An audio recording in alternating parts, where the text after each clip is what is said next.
Hello, my name is Ralf Friedrichs and I am an addiction recovery coach and the host of the Take Your Life Back Today show. As an addiction recovery coach, I want to share this about substance abuse, but I want to be crystal clear and leave an everlasting impact. Let me just adjust my microphone. There we go. Just imagine being buried alive, but you also know that you're not dead. You don't know how to open the coffin and move the enormous weight of the dirt above the lid. You think about giving up and just waiting for death to arrive. But you also think about banging on the coffin lid, and then maybe, just maybe, somebody might hear you and possibly come and help you. This is what it's like to find yourself at the lowest point of alcohol and drug addiction. You know you need help. You know you can't do it on your own, but you don't know where to find this help. In reality, there are people who can help you, probably standing right by the grave, but you just don't know that. You're just waiting for death. Usually, though, people don't think about death when they're habitually using drugs and alcohol.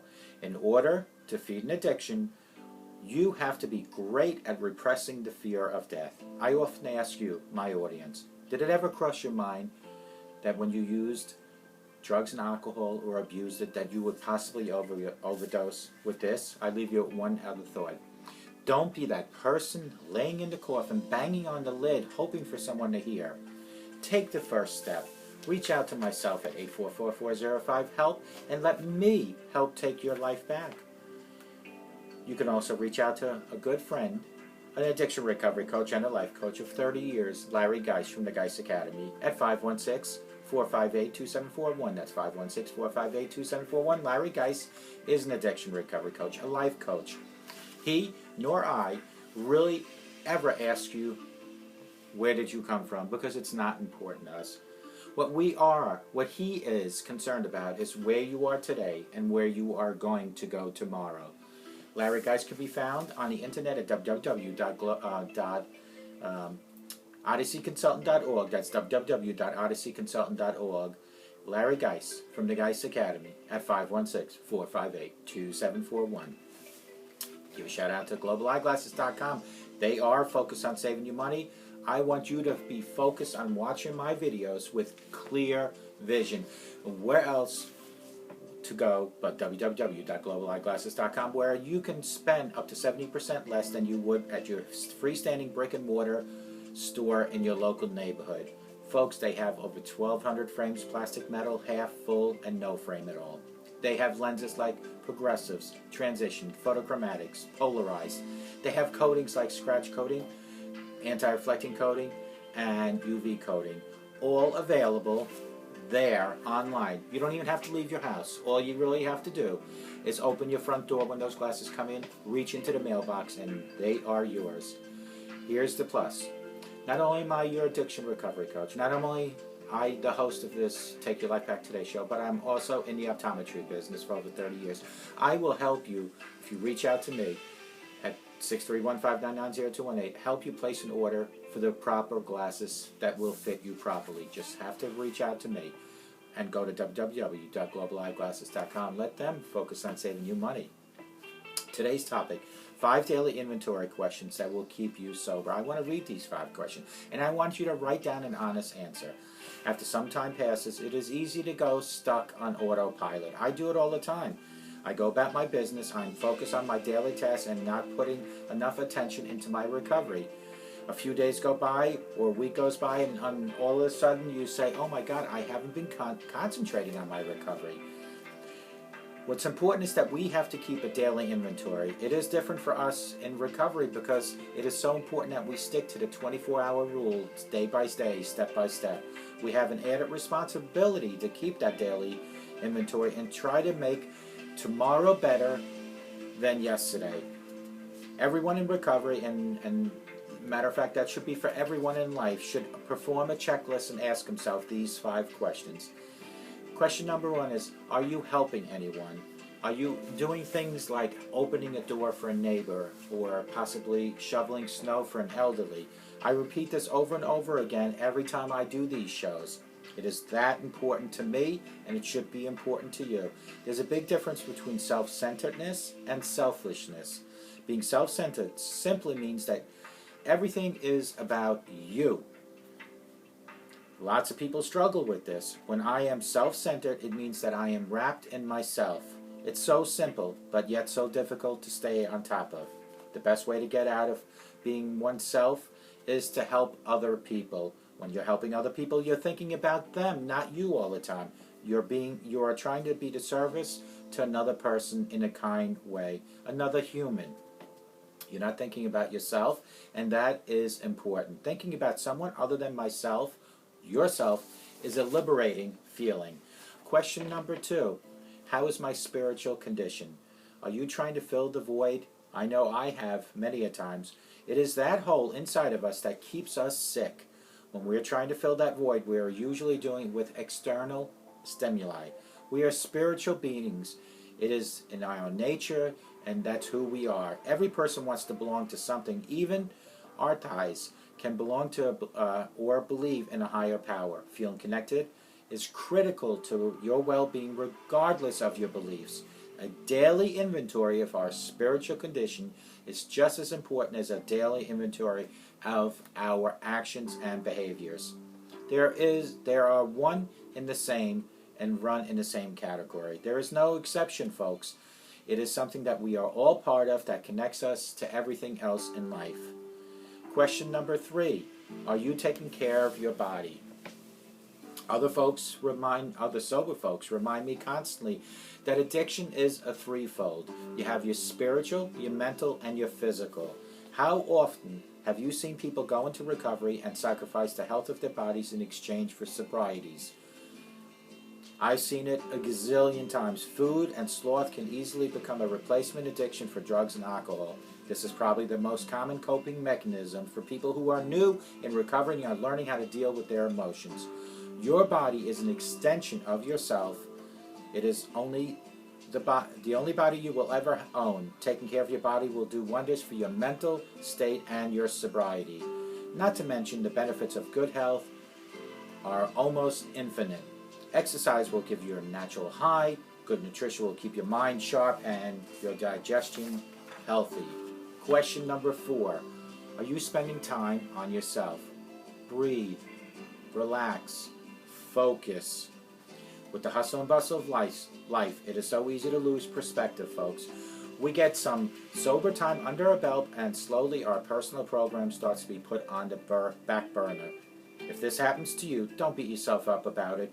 You simply need to be aware of it. Keep going to your meetings, keep showing up for your appointments at the therapy, keep showing up at your weekly soccer or basketball game with your friends or your children. To put it simply, keep doing the things that make you feel good. Isn't it funny how quickly we can lose perspective in life? We do things that make us feel good. As a result, we start feeling good. And the first thing we do is stop doing the things that made us feel good originally. I do it all the time. Question number 5. Are you holding any resentments? It is the number one offender. Resentments are a waste of time. How is your life going to improve holding a resentment? It's an honest question I ask you. If you can list one positive outcome from holding resentment, please text me at 631-599-0218 and let me know what that is. I promise you I'll mention it on my next show. Anger is a real emotion that we all must learn to cope with. But resentments are not emotions. Resentments are actions that you choose to do. When you hold a resentment, you are choosing to give up control of your emotions. Bad things happen. Everyone has gotten burnt or hurt or betrayed by someone in their own lives. It happens. You must learn to let it go. If for no other reason than you want to be happy. Why would you want to give up control of your own emotions to anything or anyone? You shouldn't. You wouldn't. So don't do it. I know these 5 questions are easier said than done. All of them. Life happens. Every person on earth has their ups and downs. Our sobriety is contingent upon our daily inventory, so we must remain vigilant in our self-test. We must allow ourselves to make mistakes. If you falter, that doesn't make you a bad person or a weak person. It makes you a person. Don't let your shortcomings hold you down. Every experience is a chance to learn and move on. The combination of our failures and victories is what shapes us and molds us into the people that God intended us to be. If you stay sober, if you remain honest with yourself and aren't afraid to see the truth behind your actions, I promise you, you will live a beautiful, fruitful life. Just want to do a quick recap on the 5 questions that will keep you sober. Am I helping anyone? What did you do today to help anyone? It could have been as simply as opening a door for someone, or possibly bringing in a garbage can for an elderly neighbor, or by donating food or even candy striping in a hospital. But what is it, or what did you do to help someone? Write that question down and answer it quite honestly. Question number 2, how is your spiritual condition? We all have a void to fill. We all have some sort of higher power to go and contact. And I suggest you contact your higher power, not just during sad times and during times that are trying in life, but during every day. Go back to your roots when you were small and your parents had you pray before going to bed. That should be done if you can. Question number 3 is, how are you taking your care of your body? Other sober folks that I have met have told me addiction is a threefold: spiritual, mental, and physical. How often have you seen people get into recovery and sacrifice their health and their bodies in exchange for sobriety? Could be with overeating candy and cakes. It could be possibly smoking.